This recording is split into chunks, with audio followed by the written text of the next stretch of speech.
हम हिमालय पर्वतीय प्रदेश कर रहे थे, उसी को आज हम कंटिन्यू करेंगे। उसके जो छोटे मोटे टॉपिक्स हैं या छोटा मोटा सेक्शन जो रह गया है उसको आज डिस्कस करेंगे, और उसके साथ साथ हम हिमालय से रिलेटेड या हिमालयन माउंटेन रीजन से रिलेटेड जो क्वेश्चंस बन सकते हैं उनको भी देखेंगे। तो हिमालय पर्वतीय प्रदेश में अब तक जो है हमने 3 भाग देखे हैं हिमालय पर्वतीय प्रदेश के, और ये भौगोलिक आधार पर जोग्राफिकल बेसिस पर 3 पार्ट्स हैं हिमालय के: trans Himalaya, main Himalaya and Purvanchal. और पूर्वांचल जो हमने कल ही किया था उसको देख लेते हैं। पूर्वांचल में क्या सम्मिलित है? इसमें पहाड़ियां सम्मिलित हैं जो उत्तर से लेकर दक्षिण तक विस्तृत है, नॉर्थ से साउथ तक जिनका एक्सटेंशन है।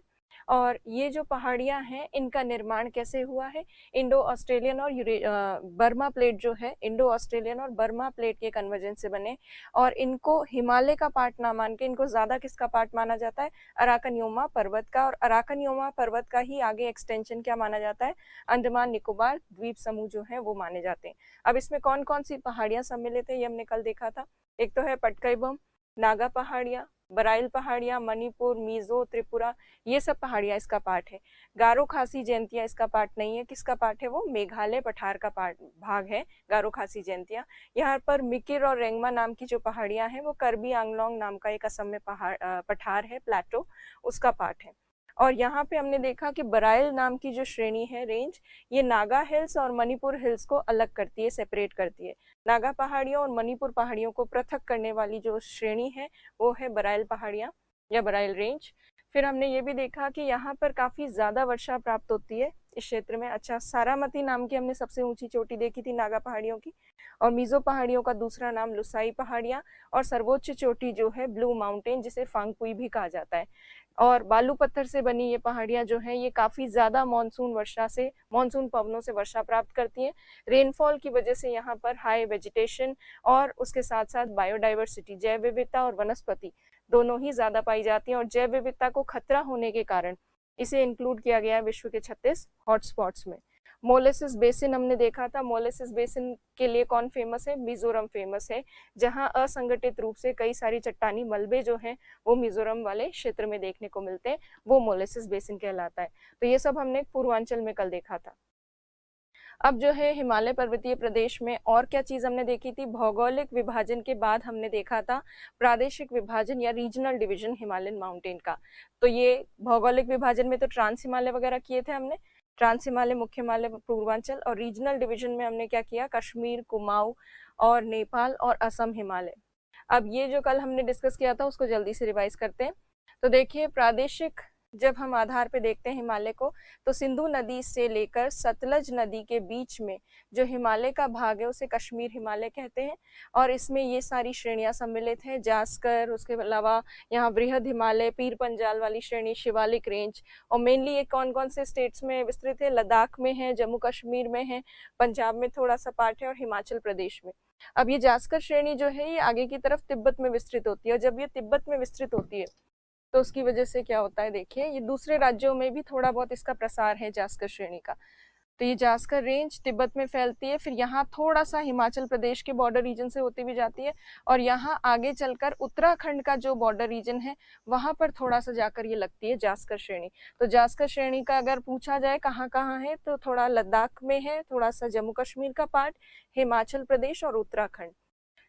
अब देखिए, कश्मीर हिमालय वाले भाग में हमने देखा था सबसे चौड़ा भाग है, धीरे धीरे क्रमिक रूप से या ग्रेजुअली हाइट यहाँ पर बढ़ना शुरू होती है। तो ये है कश्मीर हिमालय। इसके दूसरे नाम कौन से हैं? पंजाब हिमालय और हिमाचल हिमालय, ये दूसरे इसके नाम है। दूसरा जो पार्ट है वो है सतलज और काली नदी के बीच में स्थित है भाग, और इसे कहते हैं कुमाऊं हिमालय। मेनली कौन से स्टेट में? उत्तराखंड में। ये यहाँ पर यही 3 श्रेणियां हैं: बृहद हिमालय, मध्य हिमालय वाला भाग, और उसके अलावा शिवालिक वाला पार्ट। और इस क्षेत्र की सबसे ऊंची चोटी कौन सी है? नंदा देवी, जो उत्तराखंड की भी सबसे ऊंची चोटी है। और इस रेंज में या इस भाग में, इस वाले पार्ट में केदारनाथ, बद्रीनाथ, कामेट, त्रिशूल, ये सारी जो चोटियां हैं वो इसमें स्थित हैं। प्लस जो ग्लेशियर हैं जिनसे गंगा नदी निकलती है, यमुना नदी निकलती है, वो हिमनद भी हिमालय के इसी भाग में देखने को मिलते हैं। सबसे कम विस्तार इसका है, ये 320 किलोमीटर ही है इसका विस्तार, वेस्ट से ईस्ट की तरफ देखते हैं अगर एक्सटेंशन तो, और इसका कितना है 560 किलोमीटर। तो सबसे छोटा विस्तृत जो भाग है हिमालय का वो कुमाऊं हिमालय वाला भाग है। उसके बाद आ जाता है नेपाल हिमालय। नेपाल हिमालय काली नदी और यहाँ पर तीस्ता नदी जो है उनके बीच में स्थित है। नेपाल हिमालय का थोड़ा सा सेक्शन जो है वो सिक्किम में और पश्चिम बंगाल में भी है। ये नेपाल हिमालय वाला जो भाग है यहाँ पर काफी कम चौड़ाई हो जाती है हिमालय पर्वतीय क्षेत्र की, और ऊंचाई सबसे ज्यादा देखने को मिलती है। इसी क्षेत्र में ऊंची चोटियां हैं, जैसे माउंट एवरेस्ट है, कंचनजंगा है, धौलागिरी है, अन्नपूर्णा है, इस तरह की कई ऊंची चोटियां इसमें है। लास्ट जो हिमालय का भाग है प्रादेशिक आधार पर, वो है तीस्ता और दिहांग नदी के बीच में। दिहांग ब्रह्मपुत्र नदी का ही दूसरा नाम है। यहाँ पर ये असम हिमालय वाला जो भाग है इसमें ये तीनों श्रेणियां हैं, और धीरे धीरे इन श्रेणियों के बीच में जो चौड़ाई है वो सबसे कम देखने को मिलती है असम हिमालय वाले क्षेत्र में। और जो नेपाल में सबसे ज्यादा हाइट होती है वो असम हिमालय तक पहुंचते पहुंचते हाइट धीरे धीरे कम होने लगती है। तो ये हमने प्रादेशिक आधार पर विभाजन देखा था, और ये नेपाल में सबसे ज्यादा ऊंचाई वाला क्षेत्र। तो ये हम कल देख चुके हैं, और अब हम बात करेंगे हिमालय से संबंधित कुछ और तथ्यों की, कुछ और फैक्ट्स की। अगर हम बात करें तो देखिए हिमालय वाला जो भाग है, हिमालय पर्वतीय क्षेत्र, वहां पर अगर आप उत्तर से लेकर नॉर्थ से साउथ की तरफ यदि देखें तो दक्षिण की तरफ यह आ जाता है पूरा इंडिया वाला भाग, और इसके पीछे की तरफ तिब्बत वाला पार्ट है, चाइना वाला पार्ट है। तो उत्तर से अगर हम दक्षिण की तरफ देखें तो सबसे पहले जो रेंज आती है श्रेणी वो है ट्रांस हिमालय। ट्रांस हिमालय वाले भाग के भी थोड़ा और उत्तर की तरफ देखा जाए तो तिब्बत का पठारी क्षेत्र शुरू हो जाता है। तो तिब्बत का पठारी क्षेत्र, उसके आगे ट्रांस हिमालय है। ट्रांस हिमालय के और थोड़ा दक्षिण में अगर हम देखें तो ग्रेट हिमालय है, बृहद हिमालय। उसके आगे है मध्य हिमालय, मिडिल हिमालय, और मिडिल हिमालय के ठीक आगे है शिवालिक। और शिवालिक श्रेणी जहाँ खत्म होती है वहां भारत के उत्तरी मैदान जो है वो प्रारंभ हो जाते हैं। तो मिडिल हिमालय और उसके बाद शिवालिक, शिवालिक के बाद जो भारत के विशाल मैदानी क्षेत्र हैं वो यहाँ देखने को मिलते हैं। अब ये सब जो माउंटेन्स हैं, जब भी कभी फोल्ड माउंटेन बनते हैं, वलित पर्वत बनते हैं, तो अवसाद ऊपर चढ़ते हैं। सेडिमेंट्स जब ऊपर चढ़ते हैं तो उसकी वजह से जो फोल्ड माउंटेन्स होंगे उनके बीच में एक थ्रस्ट या भ्रंश जैसी बन जाती है, एक डिप्रेशन क्रिएट होता है। प्लस यहाँ पर जहाँ ये हिमालय पर्वत बन रहे हैं वहाँ इंडो ऑस्ट्रेलियन और यूरेशियन प्लेट जो है वो टकरा रही हैं, उनका कन्वर्जेंस हो रहा है। और इंडो ऑस्ट्रेलियन प्लेट जो है, इंडिया वाली प्लेट, भारतीय प्लेट यूरेशियन प्लेट के नीचे धंसती जा रही है, और उस धंसने की वजह से हिमालय जहाँ बने हैं, हिमालय के किनारे वाले क्षेत्र में कई सारी हमें भ्रंशें देखने को मिलती है, जिनको हम फॉल्ट भी कहते हैं, थ्रस्ट भी जिनको कहा जाता है। तो इन भ्रंशों के अलग अलग नाम हैं। जो हिमालय के श्रेणियों के बीच में फॉल्ट्स हैं, भ्रंश हैं, इनके डिफरेंट नेम्स हैं, वो नाम आपको ध्यान होने चाहिए कहीं पे अगर आ जाए तो देखिए इन भ्रंशों में यदि हम देखें तो सबसे पहले जो भ्रंश है उसका नाम है ITSZ। ये ITSZ जो है ये भ्रंश, ये यहाँ स्थित है ट्रांस हिमालय और ग्रेट हिमालय के बिल्कुल बीच में ITSZ जो है ये भ्रंश यहाँ पर स्थित है। इसका नाम क्या है? Indus Tsangpo suture zone. इसका सिंपल सा मतलब ये है सिंधु और सांगपो जो है, सांगपो एक नदी का नाम है, सिंधु भी नदी का नाम है, सांगपो नदी का नाम है। बेसिकली ब्रह्मपुत्र नदी जो है उसी को सांगपो कहा जाता है तिब्बत वाली तरफ। तो ट्रांस हिमालय वाला जो भाग है उसके और मेन हिमालय के बीच में सिंधु नदी और ब्रह्मपुत्र नदी वाला जो क्षेत्र है वहां पर एक भ्रंश है, वहां एक रिफ्ट है, और उसे कहा जाता है Indus Tsangpo suture zone. Hindi में भी इसको वैसे तो सिंधु सांगपो सचर जोन कहा जा सकता है, या भ्रंश भी कह सकते हैं आप। तो ये सचर जोन जो है इंडस और सांगपो वाला, वो किसके बीच में है? ट्रांस हिमालय और मध्य हिमालय के बीच में। तो ट्रांस हिमालय, मध्य हिमालय क्या, बृहद हिमालय, ट्रांस हिमालय और ग्रेट हिमालय वाला जो पार्ट है, बृहद हिमालय वाली जो विश्व की सबसे ऊंची चोटी है, इन दोनों के बीच में सिंधु और ब्रह्मपुत्र नदी बहती है, और इसी वजह से उससे आप याद रख सकते हो सिंधु और सांगपो नाम का एक भ्रंश या सचर जोन इन दोनों के बीच में स्थित है। अब इस सचर जोन के अलावा MCT नाम का एक सचर जोन और है। MCT का फुल फॉर्म जो है वो है मेन सेंट्रल थ्रस्ट। जैसे हिंदी में भी वैसे तो मेन सेंट्रल थ्रस्ट ही कहते हैं, फिर भी इसका अनुवाद यदि किया जाए तो मुख्य केंद्रीय भ्रंश। अब ये जो केंद्रीय सेंट्रल जो थ्रस्ट है, ये है मुख्य हिमालय और मिडिल हिमालय जो है, बृहद हिमालय वाला भाग और मध्य हिमालय वाला भाग, ग्रेट हिमालय और मिडिल हिमालय के बीच में। ये बृहद हिमालय, ग्रेट हिमालय, ये मिडिल हिमालय, इन दोनों के बीच में यहाँ स्थित है ये MCT, मतलब मेन सेंट्रल थ्रस्ट। इस केंद्रीय भ्रंश के ठीक आगे मध्य हिमालय वाले भाग और शिवालिक पर्वत वाले भाग के बीच में जो भ्रंश है, उस भ्रंश का नाम है मेन बाउंड्री थ्रस्ट। तो ये है MBT, मतलब main boundary thrust. Main boundary thrust जो है, इसको हिंदी में कह सकते हैं मुख्य सीमांत भ्रंश। तो मुख्य सीमांत भ्रंश स्थित है मिडिल हिमालय और शिवालिक के बीच में, मध्य हिमालय और शिवालिक के बीच में मेन बाउंड्री थ्रस्ट है। और उसके बाद शिवालिक जहां खत्म होता है और जहां पे प्लेन शुरू होते हैं, मैदान, उनके बीच में भी एक छोटी भ्रंश है और उस भ्रंश का नाम है MFT, जिसे कहा जाता है main frontal thrust. Main frontal thrust का ही दूसरा नाम है हिमालयन फ्रंटल थ्रस्ट। इसे हिंदी में भी हिमालयन फ्रंट फॉल्ट कहा जाता है, और थ्रस्ट और फॉल्ट का मतलब, दोनों का मतलब यहाँ भ्रंश ही है। और हिंदी में अगर हम ट्रांसलेट करें इसको तो मुख्य अग्र भ्रंश। तो ये मुख्य अग्र भ्रंश या फिर हिमालयन फ्रंटल जो फॉल्ट है, ये है शिवालिक रेंज और ग्रेट प्लेन्स के बीच में। तो इनके सिर्फ आपको लोकेशन ध्यान होने चाहिए। तो ये कुछ भ्रंश घाटियां हैं या भ्रंश हैं, रिफ्ट हैं या फॉल्ट वगैरह हैं, जो कहाँ पर देखने को मिलते हैं, इंडो ऑस्ट्रेलियन और यूरेशियन प्लेट के बीच में, इन फोल्ड माउंटेन्स के बीच बीच में कहीं कहीं नजर आती हैं। तो ये जो 4 फॉल्ट्स हैं या सचर जोन है, ये आपको याद होने चाहिए। तो इनको आप इस तरह से नोट डाउन कर सकते हैं याद करने के लिए। अब ये सचर जोन और रिफ्ट्स जो हैं, फॉल्ट हमने कर ली है। तो इसके बाद अब हम बात करेंगे हिमालय के जो मेजर पासेस हैं, दर्रे, उनकी। अब पासेस में देखिए, सबसे पहला दर्रा यहाँ पर स्थित है, और ये जो फर्स्ट पास है, ये ट्रांस हिमालय वाले क्षेत्र में स्थित पास है। और यहाँ पर आपको याद होगा काराकोरम श्रेणी है जो हमने की थी, तो ये काराकोरम रेंज में ही स्थित एक पास है, और यहाँ पर इस पास का नाम भी काराकोरम ही है। और ये जो काराकोरम नाम का पास है, ये इंडिया को जोड़ता है पीछे चाइना से, इसके पीछे बिल्कुल चाइना वाला पार्ट है। तो इंडिया और चाइना के बीच में स्थित है ये काराकोरम नाम का पास, और ये काराकोरम श्रेणी का ही भाग है। तो ये है काराकोरम पास, काराकोरम दर्रा, जो किसके बीच में है, भारत और चीन के बीच में स्थित है। दूसरा पास देखिए, ये दूसरा पास है जो कि लद्दाख श्रेणी में स्थित है, और हमने इस पास को पहले किया था। इसका नाम है खारदुंगला। खारदुंगला पास हमने पहले देखा है।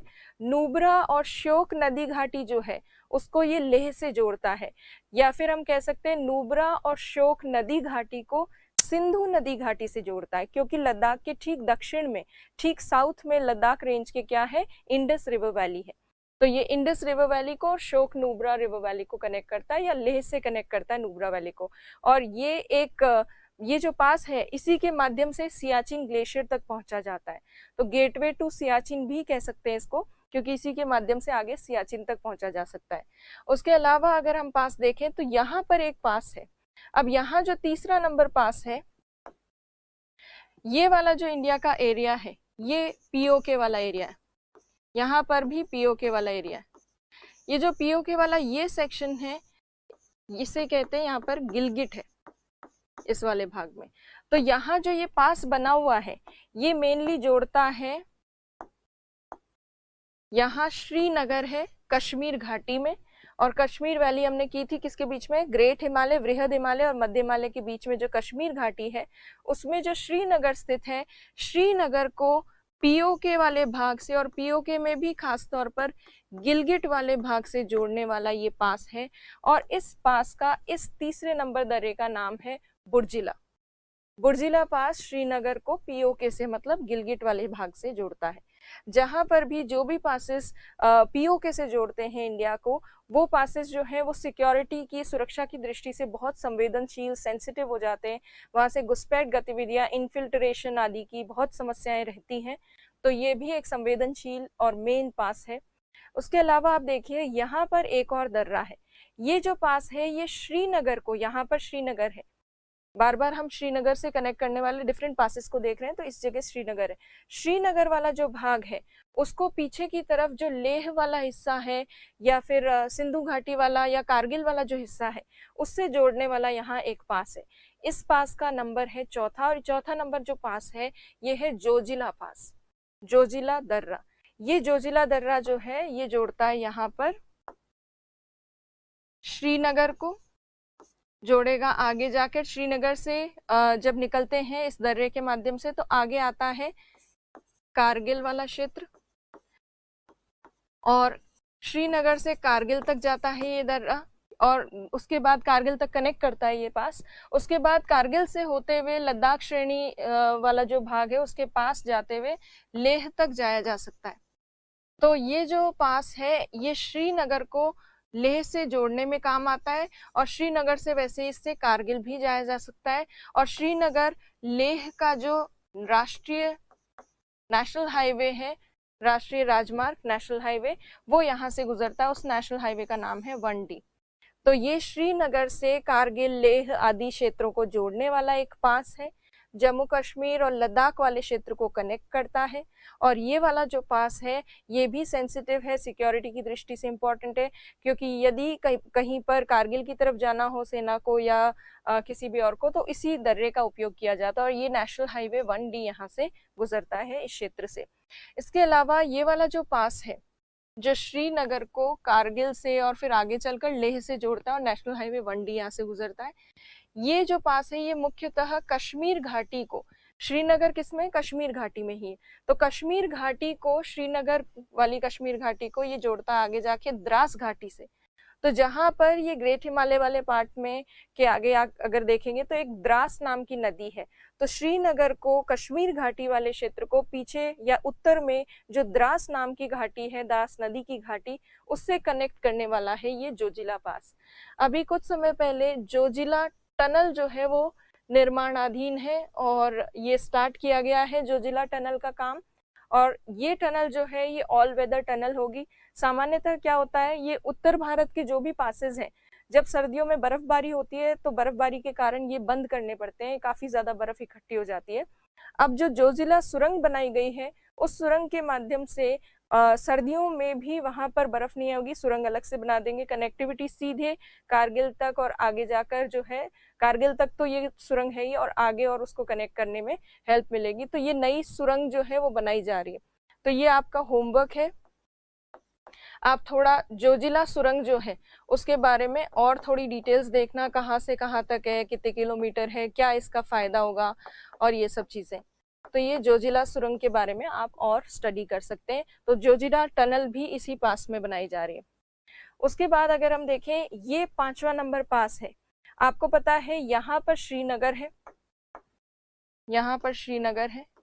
जैसे अभी हमने देखा कि श्रीनगर से इस तरफ जाते हैं तो द्रास, कारगिल और आगे चल के लेह आ जाता है, और ये खारदुंगला दर्रे से जाते हैं तो आगे चल के सियाचिन आ जाता है, इधर पीओके आ जाता है।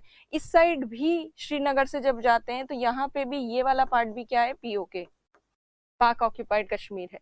तो ये जो 5वां नंबर दर्रा है, 5th नंबर, ये पास जो है ये पीर पंजाल श्रेणी में बना है, इसलिए पीर पंजाल पास इसका नाम है। पीर पंजाल किसका हिस्सा है, मध्य हिमालय वाले भाग का।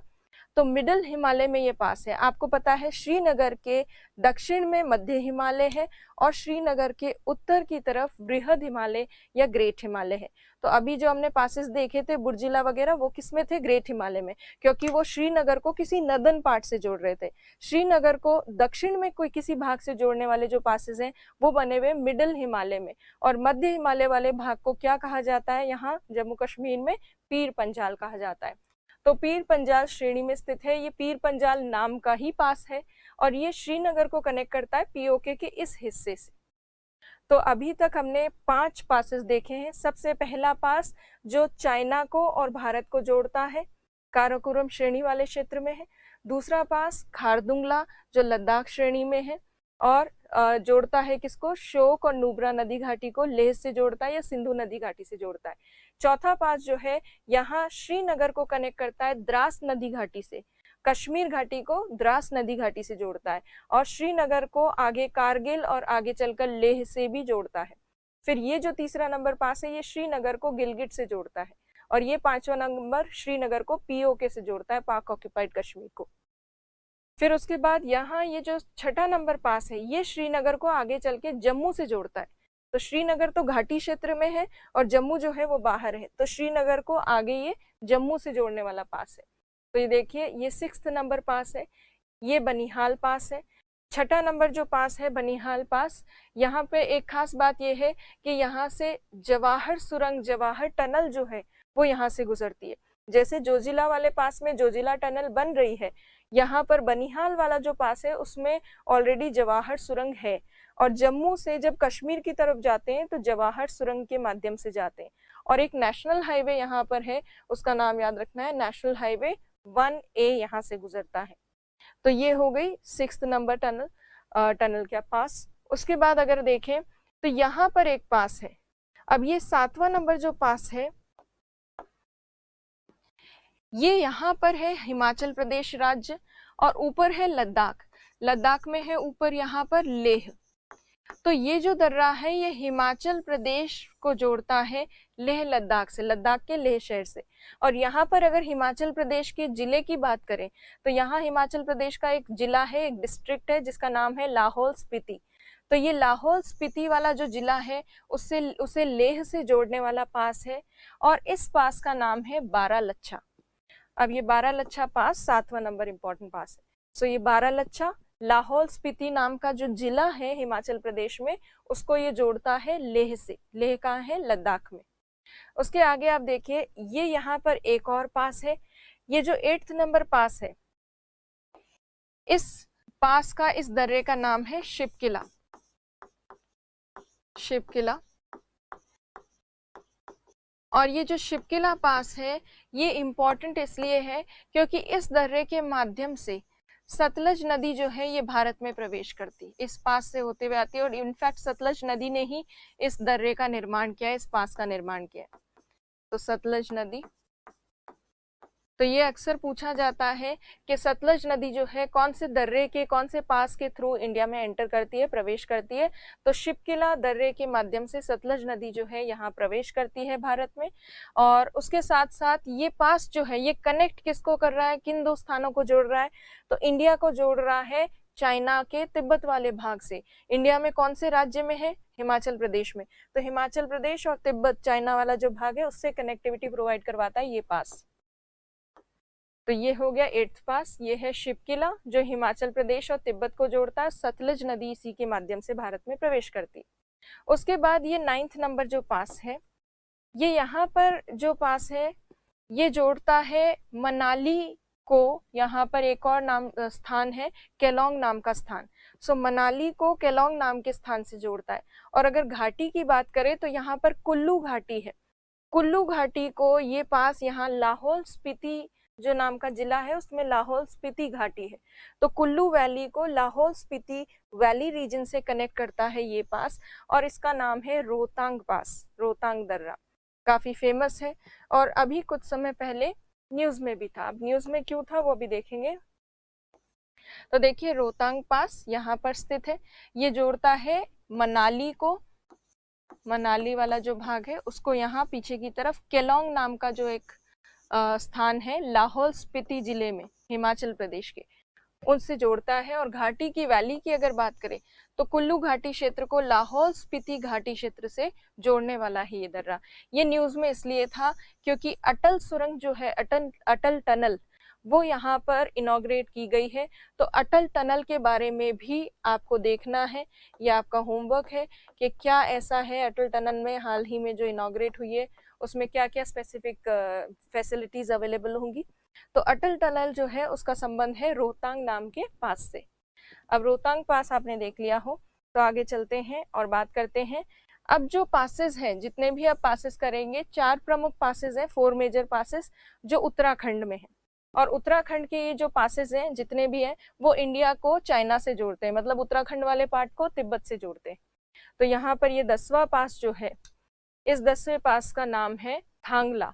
ये 10th पास जो है ये थांगला नाम का पास है, और इसमें सिर्फ इतना याद करना है उत्तराखंड को तिब्बत से चाइना वाले भाग से जोड़ता है। थांगला के बाद यहाँ पर माना नाम का पास है, 11 नंबर जो है माना। माना पास भी क्या करता है, माना को माणा भी लिखा जाता है, ना माणा या माना पास जो है ये उत्तराखंड को तिब्बत से जोड़ता है। अब आगे नीति नाम का एक दर्रा है, ये नीति नाम का पास भी यही काम करता है, उत्तराखंड को तिब्बत से या चाइना वाले पार्ट से जोड़ता है। तो ये नीति हो गया, तो नीति पास यहाँ पर उत्तराखंड को तिब्बत से जोड़ने वाला पास। फिर नेपाल, भारत और चाइना के जो ट्राई बॉर्डर वाला रीजन है, जहां पर तीनों देशों का बॉर्डर टच करता है, वहां पर एक इंपॉर्टेंट पास है जिसका नाम है लिपू लेक। ये जो 13वां पास है इसका नाम है लिपू लेक। ये पास भी उत्तराखंड को और तिब्बत को जोड़ता है।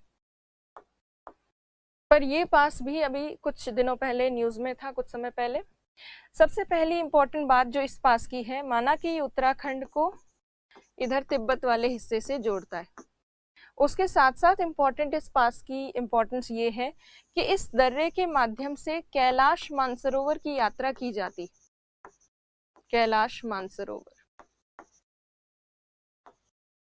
तो ये कैलाश मानसरोवर की यात्रा के काम आने वाला दर्रा है। अब जो है इस दर्रे के माध्यम से इस पास के थ्रू जब जाते हैं कैलाश मानसरोवर, तो थोड़ा लंबा रास्ता पड़ता है, क्योंकि यहाँ पे चढ़ाई ज्यादा करनी पड़ती है, पैदल यात्रा ज्यादा करनी पड़ती है, इसीलिए ये इतना कन्वीनियंट अब नहीं माना जाता। हालांकि इतने सालों से यही यूज होता था, पर अब एक नया विकल्प इसका मिल चुका है। कौन सा विकल्प मिल चुका है या कौन सा एक ऑल्टरनेट ऑप्शन मिल चुका है इस पास की जगह, वो हम अभी बाद में देखेंगे। पर इतने सालों से यही पास यूज किया जाता था कैलाश मानसरोवर की यात्रा के लिए, इसीलिए इस पास को कहा जाता है मानसरोवर का द्वार। तो ये लिपू लेक जो है ये मानसरोवर का द्वार है, या इसको कह सकते हैं gateway to Mansarovar. Gateway to Mansarovar.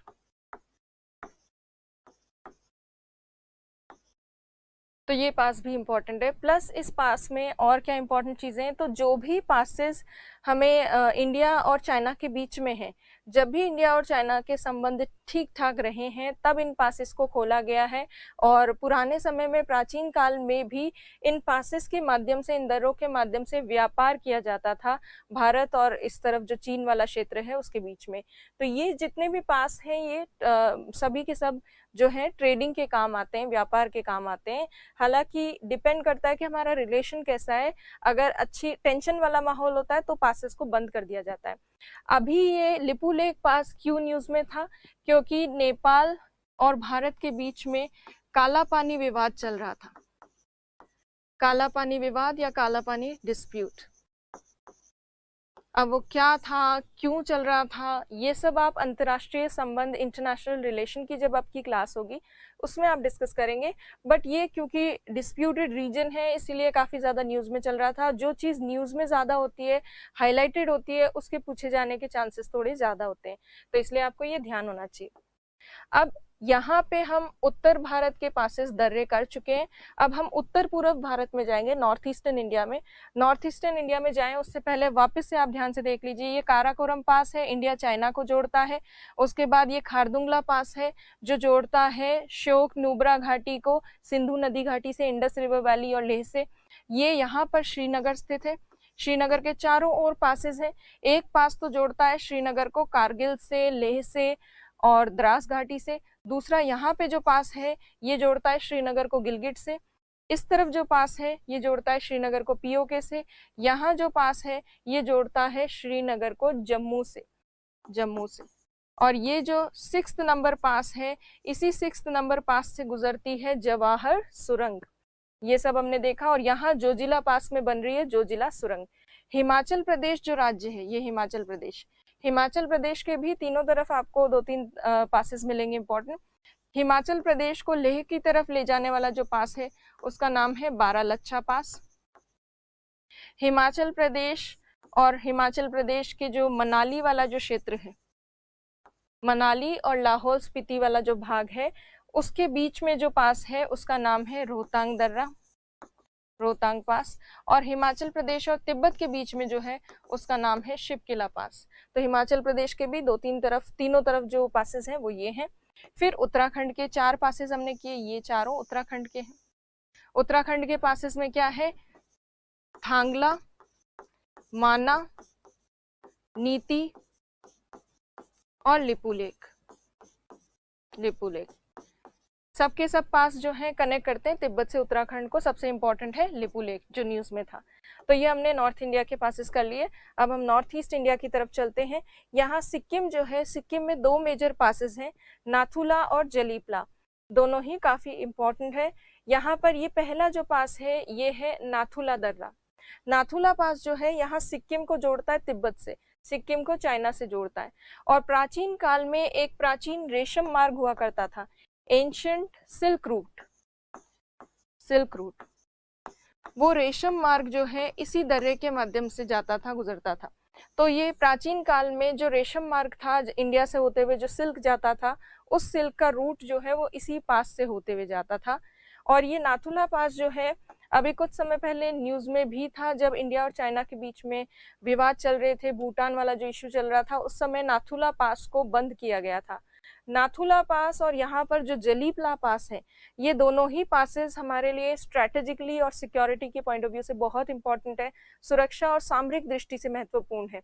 ऐसा क्यों? क्योंकि ये इंडिया का चिकन नेक एरिया है, मतलब एक बहुत छोटा सा सकड़ा सा हिस्सा है सिलीगुड़ी गलियारे वाला, जो कि इंडिया को जोड़ता है उत्तर पूर्वी राज्यों से, नॉर्थ ईस्टर्न स्टेट से।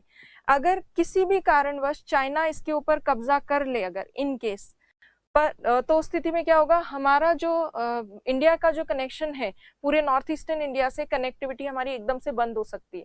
तो इसीलिए इसकी सुरक्षा करना, इस चिकन नेक एरिया की या इस सिलीगुड़ी गलियारे की सुरक्षा करना बहुत महत्वपूर्ण है। और ये पासेस बिल्कुल पास में है इस चिकन नेक के या सिलीगुड़ी गलियारे के, इसलिए ये बहुत ज्यादा महत्वपूर्ण है सिक्योरिटी के पॉइंट ऑफ व्यू से। रेशम मार्ग की अलावा यहाँ पे ट्रेडिंग तो शुरू से हो रही है, प्राचीन काल से रेशम मार्ग यहाँ पर था। उसके अलावा यदि देखा जाए, यहाँ पे जो कैलाश मानसरोवर है, इस कैलाश मानसरोवर की यात्रा इस नाथुला दर्रे से ज्यादा सुगमता से की जा सकती, ज्यादा कन्वीनियंटली नाथुला पास के थ्रू कैलाश मानसरोवर पहुंचा जा सकता है। इसीलिए आजकल कैलाश मानसरोवर की यात्रा के लिए इसका उपयोग किया जाता है, मानसरोवर। यहाँ से यात्रा इसलिए सुगम है क्योंकि यहाँ पे चढ़ाई कम करनी पड़ती है, पैदल यात्रा कम करनी पड़ती है, काफी दूर तक गाड़ियां वगैरह जो हैं वो ले जाती हैं लोगों को, तो बहुत कन्वीनियंट है, यहाँ का रास्ता बहुत सुगम है, इसलिए ये ज्यादा बेहतर विकल्प है लिपू लेक दर्रे की तुलना में। यहाँ पे जब जाते हैं तो समय भी कम लगता है, खर्चा भी तुलनात्मक रूप से कम होता है, तो इसीलिए एक बेहतर विकल्प है लिपू लेक पास का ये। परंतु सुरक्षा की दृष्टि से बहुत महत्वपूर्ण है, इसीलिए अगर अच्छे संबंध होते हैं चीन के साथ तभी ये दर्रा खुला होता है, अन्यथा ये दर्रा जो है ये बंद रहता है, ये पास बंद रहता है। तो ये कैलाश मानसरोवर की यात्रा के लिए उपयोग में लिया जाता है। न्यूज में क्यों चल रहा था अभी कुछ समय पहले? क्योंकि इंडिया और चाइना के बीच में कुछ डोकलाम विवाद जो है वो चल रहा था। सो अब जो है नेक्स्ट जो पास है यहाँ पर, उसके बारे में देखते हैं। 15 नंबर पास जो यहाँ पर है उसका नाम है जलीपला। और जलीपला जो पास है ये सिंपल सा सिक्किम को जोड़ता है तिब्बत से। और जितने भी चाइना के साथ पासेस हैं उनमें आप लिख सकते हैं कि ये ट्रेडिंग के लिए या व्यापार के लिए उपयोगी है, बट व्यापार अच्छे संबंधों के दौरान ही होता है। और ये भी सुरक्षा की दृष्टि से महत्वपूर्ण है क्योंकि चिकन गलियारे के बिल्कुल पास में है। तो ये हो गए सिक्किम के दो मेजर पासेस। फिर अरुणाचल प्रदेश के पासेस देखते हैं। यहाँ पर अरुणाचल प्रदेश में एक पास है जिसका नाम है बॉमडिला। बॉमडिला नाम का जो पास है ये अरुणाचल प्रदेश को जोड़ता है चाइना से, तो बस इसमें यही याद करना है। उसके बाद यहाँ पर एक और पास है अरुणाचल प्रदेश में, यहाँ पे ट्राई बॉर्डर रीजन है जहाँ पर चाइना, इंडिया और म्यांमार की सीमा वाला जो क्षेत्र है, तीनों की जो बॉर्डर रीजन है, वहां पर एक बहुत इंपॉर्टेंट पास है जिसका नाम है दीपू। दीपू पास जो है अरुणाचल प्रदेश को म्यांमार से जोड़ता है। इसी तरह से एक और पास है जो अरुणाचल प्रदेश को म्यांमार से जोड़ता है और उस पास का नाम है पांगसू। पांगसू कह सकते हैं या पांगसांग कह सकते हैं। तो ये पांगसांग नाम का जो पास है अरुणाचल प्रदेश और म्यांमार को कनेक्ट करता है। और उसके बाद आगे यहाँ पर मणिपुर में एक पास और है और इस पास का नाम है तुजू दर्रा, तुजू पास। ये मणिपुर को जोड़ता है म्यांमार से। तो ये कुछ मेजर पासेस हैं हिमालयन रेंज में। जिस तरह से हिमालय श्रेणी में ये प्रमुख दर्रे हैं या पासेस हैं, जहां पर भी माउंटेन रेंजेस है और स्पेशली कंटिन्यूस माउंटेन रेंजेस है, सतत श्रेणियां, वहां पर दर्रे आपको मिलेंगे। दक्षिण भारत में, साउथ इंडिया में भी पासेस हैं, ये हमने नॉर्थ इंडिया के मेजर पासेस किए हैं, ऐसे तो कोई लिमिट नहीं है, बहुत सारे पासेस हैं, बट जो प्रमुख न्यूज में रहते हैं, ज्यादा हाईलाइटेड है, वो हमने यहाँ पर देखे हैं। कौन किसको कनेक्ट करता है वो आपको याद रखना है, और न्यूज में और कोई भी आ जाए तो वो आपको ध्यान रखना है। टनल्स कौन कौन सी करनी है आपको, जोजिला टनल करनी है आपको, अटल टनल आपको करनी है, जवाहर सुरंग, जवाहर टनल के बारे में भी आप देख लेना। तो ये जो तीनों टनल्स हैं ये आपका होमवर्क है।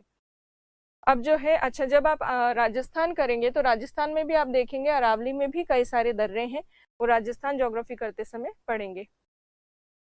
अब देखिए हिमालय के मेजर पासेस हमने देख लिए, तो अब हम बात करेंगे हिमालय के महत्व की, इम्पोर्टेंस की। अच्छा, आपसे यदि दर्रों का महत्व पूछा जाए पासेस का, तो पासेस का महत्व भी आप लिख सकते हैं। कनेक्टिविटी प्रोवाइड करवाते हैं, सीधा संपर्क एक क्षेत्र से दूसरे से क्षेत्र को जोड़ते हैं। दूसरी चीज, व्यापार वाणिज्य के काम आते हैं। सुरक्षा और सामरिक दृष्टि से, स्ट्रेटेजिक और सिक्योरिटी पॉइंट ऑफ व्यू से पासेस बहुत इंपॉर्टेंट होते हैं। तो ये सब चीजें, नदियां जो हैं दर्रों के माध्यम से आती हैं, प्रवेश करती हैं, ये सब आप लिख सकते हो पासेस में।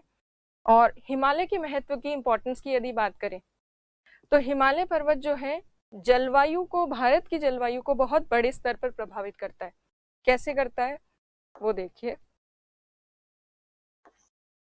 हिमालय पर्वत जो भारत के उत्तर में एक उत्तरी सीमा के पहरी के रूप में जैसे स्थित है यहाँ पर, इस हिमालय पर्वत की वजह से क्या होता है, उत्तर से जो साइबेरिया से ठंडी पवनें आती है, कोल्ड विंड्स, ये ठंडी पवनें भारत में प्रवेश नहीं कर पाती।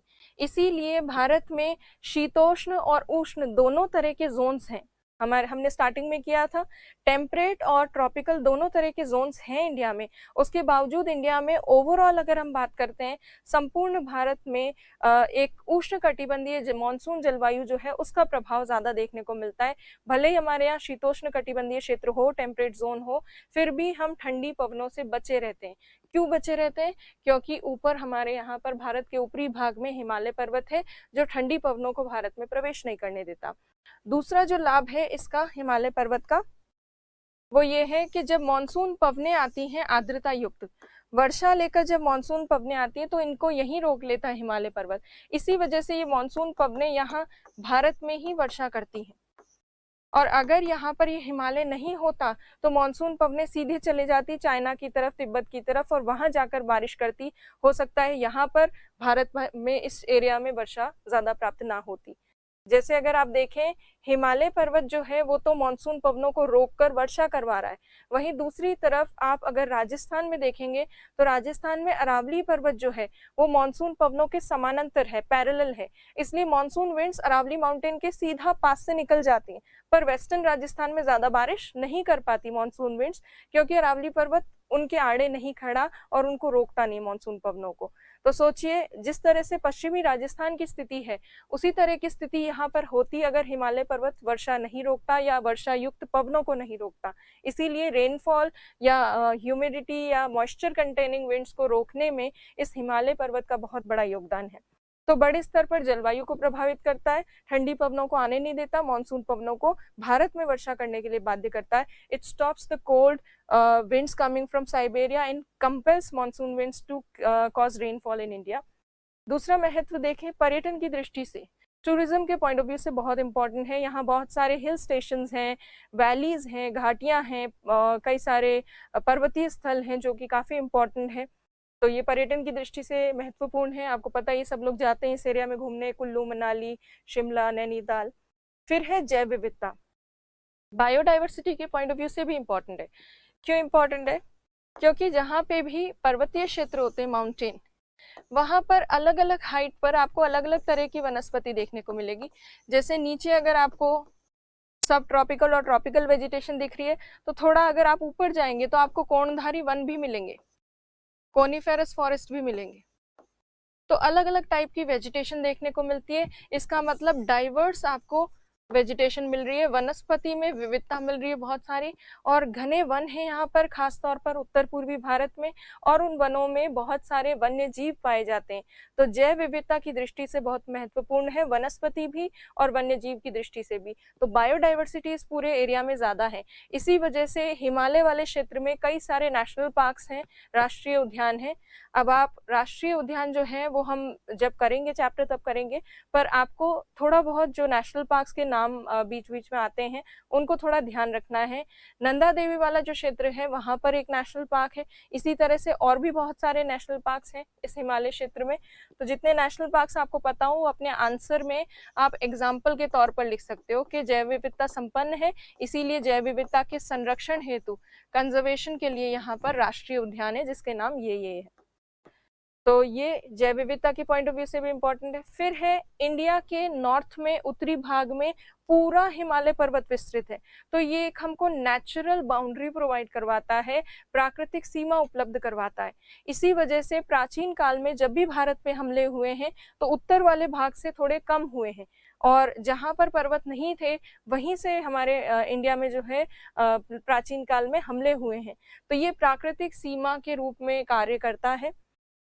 फिर उसके बाद खनिज, मिनरल्स यहाँ पे बहुत सारे मिलते हैं इस हिमालयन माउंटेन रीजन में। बहुत तरह तरह के जीवाश्म ईंधन भी हैं कुछ एक क्षेत्रों में, धात्विक खनिज भी हैं, और कुछ क्षेत्रों में अधात्विक खनिज भी हैं। Metallic, non metallic and energy minerals सब कुछ यहाँ पे पाया जाता है। बट क्योंकि ये प्लेट बाउंड्री वाले रीजन में है, प्लेट किनारे वाले क्षेत्र बहुत सेंसिटिव होते हैं, वहाँ अक्सर भूकंप वगैरह आते रहते हैं, इसीलिए संवेदनशील क्षेत्र में होने के कारण थोड़ा इनका खनन वगैरह जो है, माइनिंग वगैरह थोड़ी लिमिटेड करनी पड़ती है। अदरवाइज इसमें खनिजों के भंडार हिमालय पर्वतीय क्षेत्र में हैं काफी सारे। फिर उसके बाद औषधियाँ जो हैं, जड़ी बूटियाँ, औषधियाँ, आयुर्वेदिक इंडस्ट्री में जो यूज होते हैं मेडिसिनल प्लांट्स, वो सब मेडिसिनल प्लांट्स कहाँ मिलते हैं? हिमालयन माउंटेन रीजन में मिलते हैं। आपको याद होगा जो रामायण में पढ़ते हैं कि संजीवनी बूटी लेकर आए हनुमान जी, तो संजीवनी बूटी वगैरह और इस तरह की औषधियाँ कहाँ मिलती है? हिमालय पर्वतीय क्षेत्र में मिलती है। और ये औषधियाँ जो यहाँ प्राप्त होती है, मेडिसिनल प्लांट्स जो यहाँ प्राप्त होते हैं, वो आयुर्वेद उद्योग में यूज में लिए जाते हैं। और आपको पता है इंडियन गवर्नमेंट जो है आयुर्वेद उद्योग को बढ़ावा देने में बहुत योगदान कर रही है, तो काफी इंपॉर्टेंट है ये भी।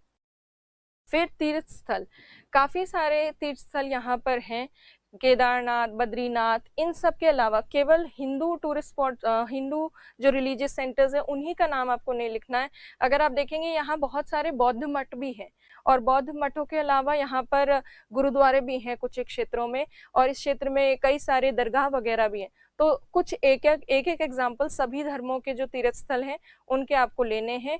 बौद्ध मोनेस्ट्रीज यहाँ पर बहुत सारी हैं, उनके आपको काफी नाम मिल जाएंगे। फिर उसके अलावा नदियों का उद्गम स्थल, यहाँ हिमालय पर्वतीय क्षेत्र में हिमनद है, ग्लेशियर्स हैं, और उन्हीं ग्लेशियर्स के पिघलने से नदियां निकलती हैं। और ये नदियां जो हैं आगे क्या करती हैं? ये काटती हैं, अपर्दन करती है, इरोजन करती हैं, और उसके थ्रू सेडिमेंट्स जो हैं वो नदी के साथ आगे चलते हैं। और उन्हीं अवसादों से, नदी के सेडिमेंट से, अवसादों से ही हमारे जो ग्रेट प्लेन्स है, विशाल मैदान है भारत के, वो इसी वजह से बने हैं क्योंकि ये नदियां जो है इन्होंने जाकर अवसाद जमा किए हैं। तो अगर हिमालय नहीं होता तो नदियां नहीं होती, नदियां नहीं होती तो मैदान जो है भारत में, उपजाऊ मैदान, जो इतना बड़ा मैदानी क्षेत्र है, वो भी नहीं होता, क्योंकि नदियों ने ही सेडिमेंट्स, अवसादों को जमा करके और वो मैदानी क्षेत्र बनाया है। तो ओवरऑल हिमालय के ये बहुत सारे महत्व हैं। इसके अलावा भी आपको कोई और महत्व भी की जानकारी भी हो तो वो भी आप इसमें ऐड कर सकते हैं। तो ये बेसिक महत्व, इम्पोर्टेंस है हिमालयन माउंटेन की। तो इंग्लिश वालों को अगर देखना हो तो ये क्लाइमेटिक इम्पोर्टेंस है, टूरिज्म के पॉइंट ऑफ व्यू से, बायोडाइवर्सिटी के पॉइंट ऑफ व्यू से, नेचुरल बॉर्डर बनाने के पॉइंट ऑफ व्यू से, minerals availability, medicinal plants, pilgrimage and rivers, sources of rivers. So ये इंपॉर्टेंस है हिमालय की। अब हिमालय पर्वतीय प्रदेश से संबंधित कैसे क्वेश्चंस बन सकते हैं वो देखते हैं। सबसे पहले 2 मार्क्स के जो क्वेश्चंस हैं उनमें देखिए, आपसे 2 नंबर में पूछा जा सकता है करेवा, दून और द्वार आपसे पूछा जा सकता है 2 मार्क्स में। नुब्रा घाटी, ये तो आ ही चुका है आरएस के एग्जाम में। और K2 गॉडविन ऑस्टिन जो है हाईएस्ट पीक इंडिया की, इसके बारे में 2 लाइन। सियाचिन ग्लेशियर के बारे में पूछा जा सकता है। अच्छा, 2 नंबर के प्रश्न में, क्वेश्चन में 3-4 लाइन आपको दी जाती है, तो 3-4 लाइन आनी चाहिए उससे रिलेटेड। शिवकिला पास, लिपुलेक पास, नाथुला, ये सब इंपॉर्टेंट पासेस जो हैं स्पेशली जो न्यूज में, उनको आप लिख के देख सकते हैं। बनिहाल दर्रा, बनिहाल पास। उसके अलावा अटल जो सुरंग है जो अभी न्यूज में चल रही है, जो आपका होमवर्क है, उससे रिलेटेड भी आपको 2-4 लाइनें आनी चाहिए। जोजिला सुरंग जो है, जोजिला टनल जो बन रही है, उसके बारे में। मर्ग जो शीतोष्ण कटिबंधीय घास के मैदान है, टेम्परेट ग्रासलैंड्स जो हमने किए थे, वो हिमाद्री किसको कहा जाता है? हिमाद्री, ग्रेट हिमालय को, बृहद हिमालय को। तो उसके बारे में आपको लिखना है कि क्यों हिमाद्री कहते हैं और कौन सी रेंज की बात हो रही है यहाँ पर। कश्मीर हिमालय शॉर्ट में लिखना आना चाहिए, थोड़ा विस्तृत भी लिखना आना चाहिए, शॉर्ट भी लिखना आना चाहिए। तो कश्मीर हिमालय, कुमाऊं हिमालय, नेपाल हिमालय, ये सब शॉर्ट में आ सकते हैं। असम हिमालय, काराकोरम रेंज आ सकती है, लद्दाख रेंज आ सकती है अलग से शॉर्ट में। सिंटेक्सियल बेंड हमने पढ़ा था, अक्षंगीय मोड़ जो दोनों तरफ है हिमालय के, वो भी आपको आना चाहिए। ये प्लेट के दोनों किनारे हैं, पश्चिमी भाग और पूर्वी भाग, जहाँ पे सिंटेक्सियल बेंड हमें देखने को मिलता है, जहाँ Indo Australian plate Eurasian plate से टकरा रही है। तो वहां पर ये सिंटेक्सियल बेंड आपको ध्यान होना चाहिए, दोनों तरफ है हिमालय के। रकापोशी जो है हमने पढ़ा था, सबसे ऊंची चोटी है किसकी? लद्दाख श्रेणी की। माउंट एवरेस्ट के बारे में 2 लाइनें। नंदा देवी के बारे में, नंदा देवी उत्तराखंड की सबसे और कुमाऊं हिमालय की सबसे ऊंची चोटी है। नंदा देवी क्षेत्र में बायोडाइवर्सिटी, जैव विविधता काफी ज्यादा है, यहाँ नेशनल पार्क है, वर्ल्ड हेरिटेज लिस्ट में भी इसको इंक्लूड किया गया है। चोस हमने किया था, चोस क्या है? शिवालिक श्रेणी क्षेत्र में जो सीजनल स्ट्रीम्स हैं, अस्थायी धाराएं, उनको कहा जाता है, और ये शिवालिक को इरोड करती हैं, अपरदित करती हैं। हमने ऋतु प्रवास किया है, तो ऋतु प्रवास के बारे में भी आपको शॉर्ट में लिखना आना चाहिए। ट्रांसह्यूमेंस को सीजनल माइग्रेशन भी कहते हैं, तो ट्रांसह्यूमेन सीजनल माइग्रेशन की बेसिक डेफिनेशन वगैरह।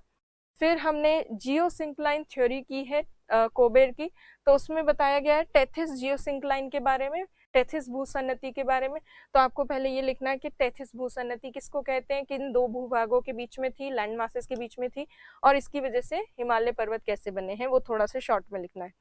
मध्य हिमालय के विभिन्न नाम, डिफरेंट नेम्स जो हमने किए थे मिडिल हिमालय के। इसी तरह से आपसे शिवालिक के डिफरेंट नेम्स पूछे जा सकते हैं।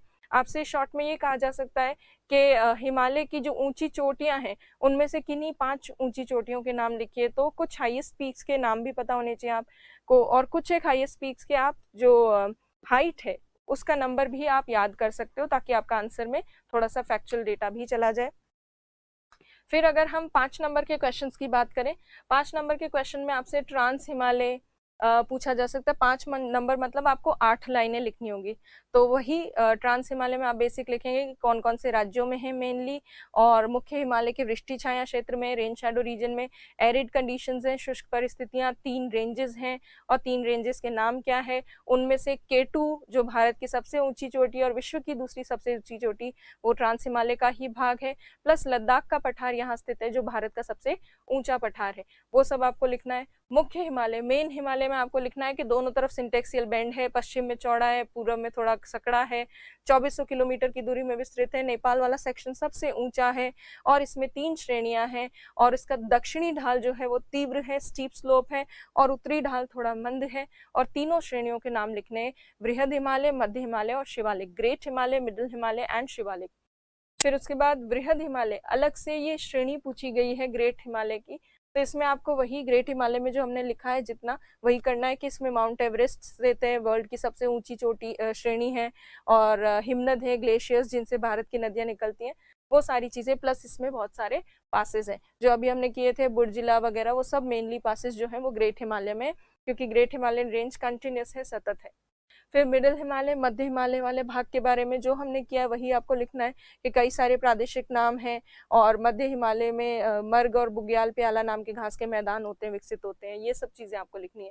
शिवालिक में शिवालिक की हाइट, चौड़ाई कितनी है वो, और क्या इसके विभिन्न नाम है, और क्या मेजर चीजें आपको जानकारी, वो सब। पूर्वांचल, पूर्वांचल के बारे में जब लिखते हैं तो थोड़ी बहुत पहाड़ियों के नाम आपको आने चाहिए, जो हमने किए थे अभी, वो पहाड़ियों के नाम लिखने हैं और बेसिक इसको एक्सप्लेन करना है।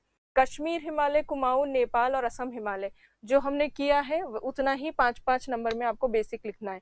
जहां पे भी ज्योग्राफी का कोई आंसर आप लिखते हैं तो उसके साथ डायग्राम होना ही चाहिए, आपके आंसर का इम्पैक्ट अच्छा पड़ता है, और अगर मैप पे दर्शाते हैं तो और भी अच्छी बात है। तो मैप और डायग्राम्स जो हैं वो आपको आने ही चाहिए बनाने। इंपॉर्टेंस ऑफ हिमालय, हिमालय का महत्व आपको 5 नंबर में लिखना भी आना चाहिए, 10 नंबर में भी लिखना आना चाहिए। तो विस्तृत रूप से ज्यादा बड़ा करके पूछे तब भी आना चाहिए लिखना, और शॉर्ट में पूछा जाए तो क्रिस्प में कैसे शॉर्ट में आप सारे पॉइंट्स को, जितने ज्यादा पॉइंट्स हो सकते हैं उतने ज्यादा पॉइंट्स कवर कर लें, तो वैसे भी आपको आंसर राइटिंग आनी चाहिए। फिर उसके बाद 10 नंबर के जो प्रश्न हैं उसमें आपको 100 वर्ड्स में, या एक साइड का जो पेज है A4 साइज का, 1 साइड पेज, वो आपको आना चाहिए लिखना। तो regional division of Himalaya, Himalaya के प्रादेशिक विभाजन को सविस्तार बताइए। तो प्रादेशिक विभाजन में क्या है, कश्मीर हिमालय, कुमाऊं हिमालय, नेपाल और असम हिमालय। फिर ज्योग्राफिकल डिवीजन, हिमालय का भौगोलिक विभाजन, इसमें क्या आएगा, ट्रांस हिमालय, मुख्य हिमालय और पूर्वांचल वाला पार्ट, तो वो सब इसमें समझाना है। फिर explain Himalayan mountain reason in detail, Himalaya पर्वतीय प्रदेश को सविस्तार बताइए। तो जितना हमने पढ़ा है उसको आपको एक पेज पे समेटना है। इसका मतलब क्या हुआ, जो चीजें ज्यादा रेलेवेंट नहीं है उनको हटाना है, जैसे चोस को हमेशा एक्सप्लेन नहीं करना है, करेवा को हटा देना है। फिर आपको केवल मेन मेन रेंजेस जो है, श्रेणियां, उनके बारे में ही मुख्य चीजें लिखनी है। फिर उसके बाद इंपॉर्टेंस ऑफ हिमालय, हिमालय का जो महत्व है उनको आपको पॉइंट्स में एक पेज पे लिखने हैं। Major passes of Himalayan mountain region and their importance, Himalaya के प्रमुख दर्रों के बारे में बताते हुए उनका महत्व बताइए।